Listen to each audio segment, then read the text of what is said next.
মানুহে মানুহক যে প্ৰশংসা কৰি ফুৰে, আপুনি অমুক, আপুনি এইটো নকৰিলেই নহ'লেই হয়, আপুনিয়ে নিয়মমতে ইয়াৰ হেড হ'ব লাগিছিল,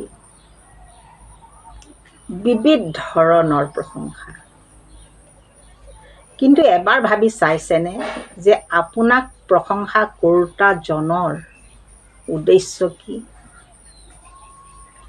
এনেইতো কোনেও কাৰো প্ৰশংসা গাই নুফুৰে, ভগৱানৰে নেগায়, মানুহৰ আৰু ক'ত গাব।